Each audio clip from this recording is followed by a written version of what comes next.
What's going on, nerds? In today's video, I'm going to be going over all the information from the advanced combat section of the most recent Hogwarts Legacy gameplay showcase. We got a ton of new stuff, including how flying will work with brooms and fantastic beasts. I went over all that in my previous video, so if you haven't checked that out yet, go ahead and click the link above. I'm also going over all the stuff in the Room of Requirement, all the customization and everything in my next video, so I'll leave a link for that at the end of the video as well. But for now, we're focusing on the advanced combat in the game. We learned so much from this part of the showcase. We learned the name of the Dark Wizard organization that works alongside the Goblins and Trolls. We got a huge list of spells that we can equip to our hotbar. We got some interesting finishers. And we also learned more about the battle arenas themselves and the differences between what you'll get in the main game versus what you'll get from pre-ordering. So stupefy the like button because it really helps out the channel, and we'll get straight into the Forbidden Forest, where we see the main character in the Dark Arts robes pulling up on the new whip.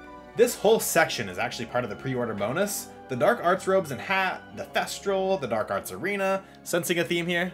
This part of the Forbidden Forest is in the North Hogwarts region, and it's home to one of 3 battle arenas. The other 2 are in the base game, and they serve as a way to practice new spells or spells that you haven't unlocked yet.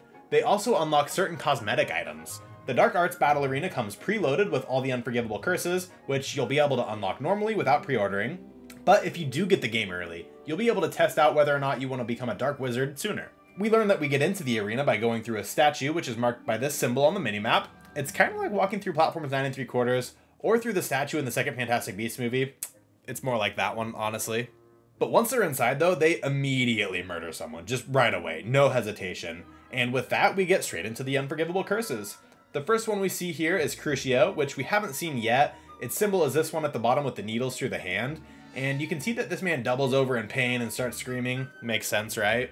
Before the main character switches targets and uses Impio. And as you would guess, this one symbol is the head with the puppet strings attached to it. And you'll notice that his eyes also light up, indicating that he is under your control, which looks awesome. And what's even cooler is that he'll then start attacking the other enemies, which helps you out a lot.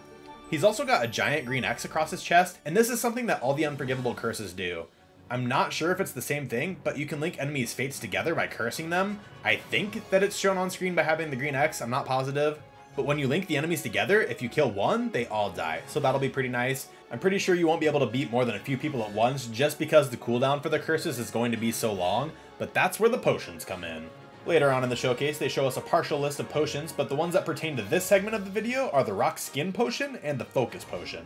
The Rock Skin Potion obviously turns your skin to rock and gives you more defense. The Focus Potion makes your spells recharge faster. So if you can recharge curses quicker, you can link more people together, and then finish off more people all at once. Speaking of finishing people off though, we did get a couple new finishers. Here in the background you can see this man getting turned into a chicken, so he's not going to be much help in a fight anymore. And after a while he just kind of disappears because he's not really a threat anymore. We also see a guy get Thanos'd into blue dust. Another dude takes an anvil to the head, and what I'm calling the kindest and most merciful death, Avada Kedavra. Before I go over the full list of spells we know about, there's a few more things I want to cover. Firstly, you'll notice that there's 2 categories of enemies you'll see on the screen. All the goblins have loyalists next to their varying titles, which we knew that that's what they'd be referred to from the state of play. The Dark Wizards, on the other hand, all have Ashwinder next to their name. Ashwinder Ranger, Ashwinder Scout, so that's going to be the name of their organization. Also, they kind of operate in with a smoky trail like the Death Eaters do in Harry Potter, so that's pretty cool. The next thing I want to bring to attention is the dueling feats. We get to see several throughout the scene, so I'll just put them up here for you to read. You can pause if you want. But the one I really want to touch on is the one that says get a combo of 30.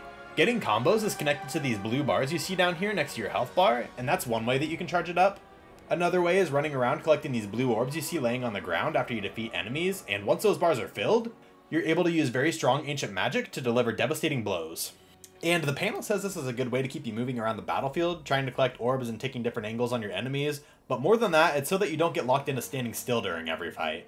Alright, now I'm going to get into the list of spells that we know are in the game. I'll do my best to match it with its icon on the screen, but not all of them have one yet. There's also a fair amount of guesswork and speculation, so if I get a couple wrong, don't come after me. But we have Accio, Descendo, and this yellow one is either Arresto Momentum or Impedimenta.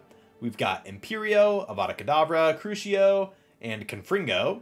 In the state of play, we got Expelliarmus, Incendio, and Defendo. We also have Lumos, Alohomora, Glacius, Petrificus Totalis, and Rebellio.